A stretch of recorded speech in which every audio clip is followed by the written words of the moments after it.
Calc Honors students, here we are with 11.3, Powers of Complex Number. Who's there? You recognize that guy? It's Demoivre. Demoivre. He gave us how to do powers of complex numbers. Let's just start with an example of looking at r cis alpha squared.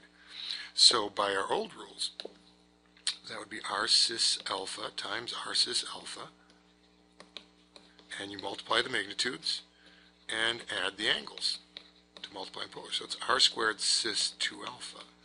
So notice how the power ends up being the power on the magnitude and ends up doubling the angle. So that's Demoivre's theorem. If z equals r cis theta, z to the n is r to the n cis n times theta. So we can use that in this example here.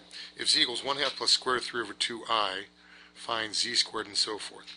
Well, rather than trying to expand them out in rectangular form, that's going to take a lot of time in the binomial theorem, which we'll review again later.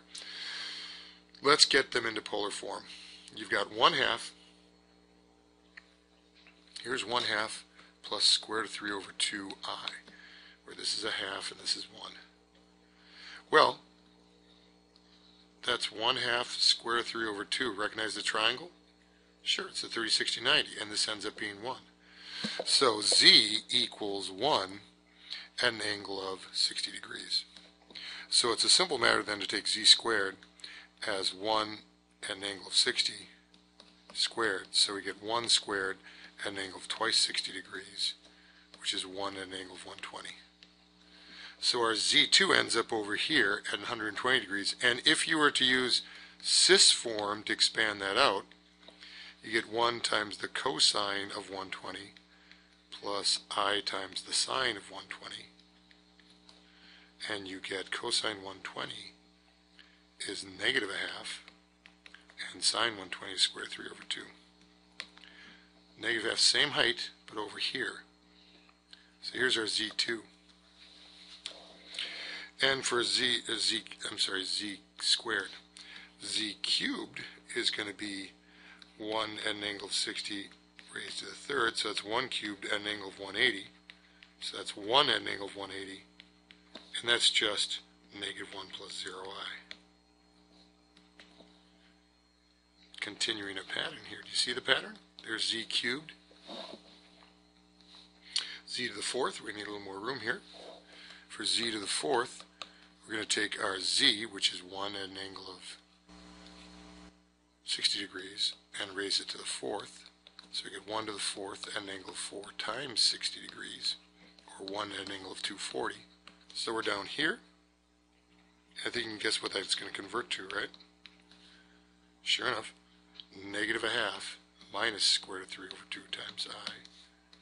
Z to the fifth ends up being 1 at an angle of 60 degrees to the fifth, so that's 1 to the fifth at an angle of 5 times 60 degrees. So you get 1 at an angle of 300 degrees, so that's going to be 1/2 minus square root of 3 over 2 times I down here. And then finally z to the sixth, this could be 1 at an angle of 60 to the sixth, 1 to the sixth at an angle of 360. So we get 1 at an angle of 360. That's just 1 plus 0i. There you go. Z to the sixth, z to the fifth, z to the first right here. And notice how all of these were on a circle of radius 1. Okay? Now, if I had something, that's only because our r was 1. If r was equal to 2 or the square root of 2, then you'd find that they'd start spiraling out. Now, here's another little trick here. R cis theta is equal to r times e to the I theta, something we got from Euler, and we'll learn more about that when we look at logs and so forth. But so find e raised to the pi I power. So e to the pi I is 1 times e to the I times pi. So see how it matches this form now? So I can rewrite that as 1 cis pi. So that's 1 cosine of pi plus I times the sine of pi. Cosine of pi is negative 1, sine of pi is 0, and you get negative 1. So check that out. E to the pi I power equals negative 1. Relating all these tricky ideas of negative 1. Remember when you first had negatives introduced after positive numbers? That was tricky. And then I, in Algebra 2 when you learned about I is the square root of negative 1. Pi, the ratio of the circumference of a circle to its diameter. And E, the base of the natural log, all coming together into this. I think it's pretty amazing, especially when you rearrange this. If you rearrange this, what does that mean pi I equals? Log base E of negative 1, or the natural log of negative 1 equals pi I. Wouldn't let you do that before.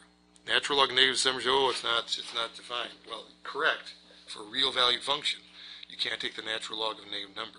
But if you're willing to introduce the complex numbers, yes, you can. Okay, flange out.